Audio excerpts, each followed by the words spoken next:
कहीं एक महाराज रहा करते थे, संत रहा करते थे, बड़े मलंग संत थे, बड़े पहुंचे हुए संत थे।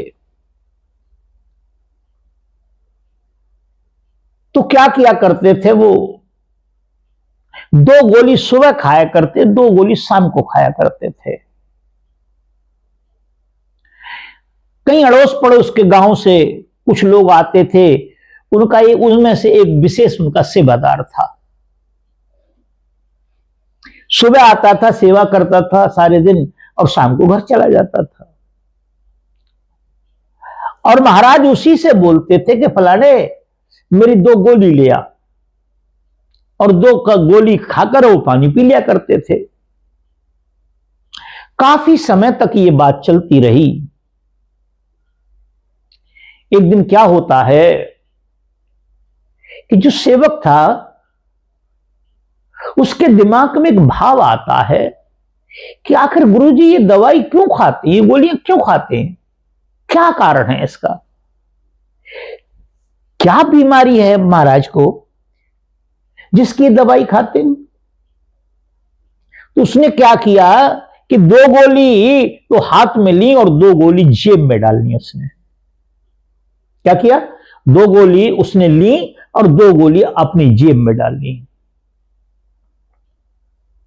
कोई बात नहीं, गुरुजी को गोली देके चला गया।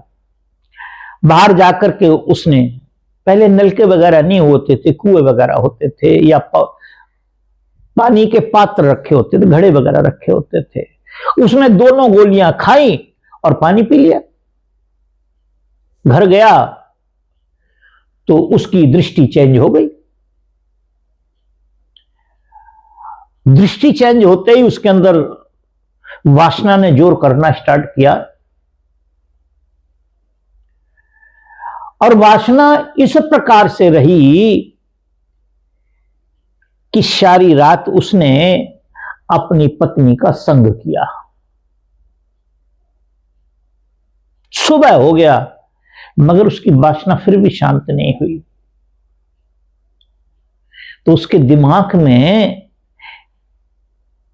और एक उधेड़ बुन चालू हो गई कि मेरी 2 गोली खाने से जब मैं रात भर इस चीज से पीड़ित रहा, मेरी संतुष्टि नहीं हुई, तो गुरुजी तो 2 गोली सुबह खाते हैं, 2 गोली शाम को खाते, और रात को मेरे को घर भेज देते। इसका मतलब आश्रम पे रात को कोई आता है। मन में विकार पैदा हो गया। दूसरा दिन हुआ, सुबह आया, आकर के देखा तो महाराज शांत बैठे हैं, सर पकड़ रखा है। और जब सर पकड़ रखा है तो उसने आके प्रणाम किया। प्रणाम करने के बाद कहा, महाराज क्या बात है, क्यों परेशान हो। तो उन्होंने बड़ा विनम्र भाव से कहा कि भाई क्या बताऊं मैं परेशान क्यों हूं। रात मेरे पास यमराज आ गया, काल आ गया, और जब काल आ गया तो उसने कहा कि महाराज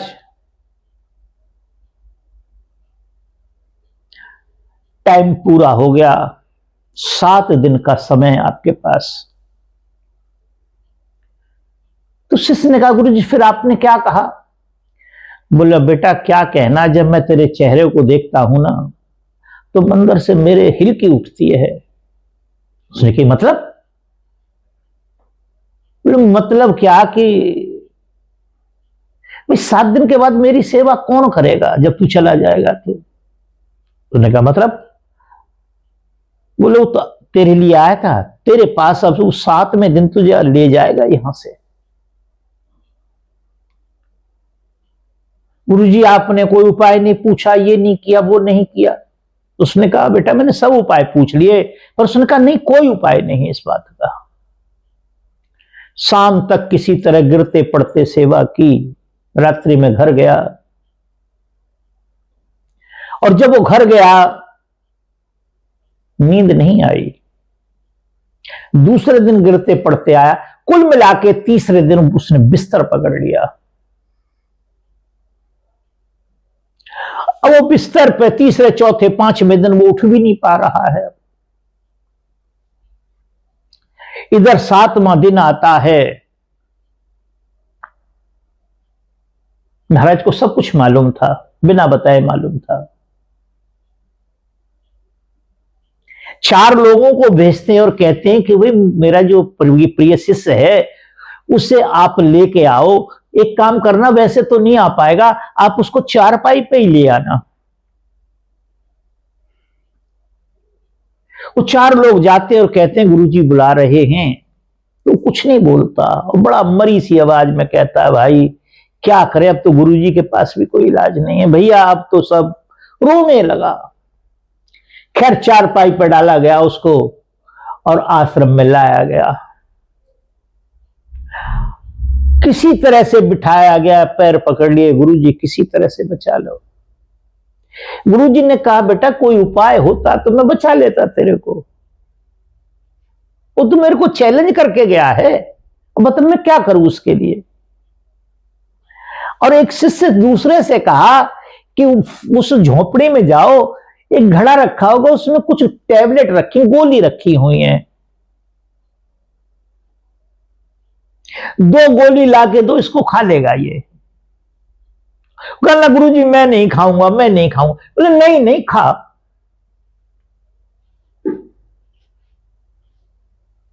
उसने गोली नहीं खाई और गुरुजी ने उसे डांटना स्टार्ट किया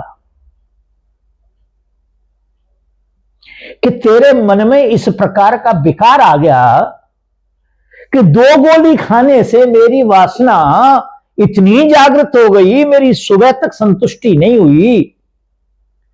तो गुरुजी अगर दोनों टाइम खाते हैं उनकी क्या गति होती होगी। यही बात थी ना तेरे दिमाग में। गुरुजी यही बात थी। गुरुजी ने कहा बेटा 7 दिन के बाद 8वां दिन किसी के लिए आया है क्या? सबकी मृत्यु 7वें ही दिन होनी है, क्योंकि सप्ताह में 7 ही दिन होते हैं। सप्ताह में 7 ही दिन होते हैं और तेरे दिमाग में ये सारी बातें आ गई हैं कि गुरुजी पता नहीं मैं रात को आ जाता हूं, गुरुजी मुझे भेज देते हैं, तो पता नहीं कितनी औरतें आती होंगी। इस बात को जनाने के लिए, इस बात को तुझे समझाने के लिए मेरे को यह पाखंड रचना पड़ा। चल खड़ा हो जा, कोई किसी काल नहीं आ रहा तेरे लिए। मैंने ये जो दृष्टांत दिया है वो सिर्फ आपको समझाने के लिए दिया है कि जब हमको पता चल जाएगा तो फिर हम कोई उपाय नहीं। क्यों? कि हमने कभी जीवन में किसी संत की शरणागति नहीं की है।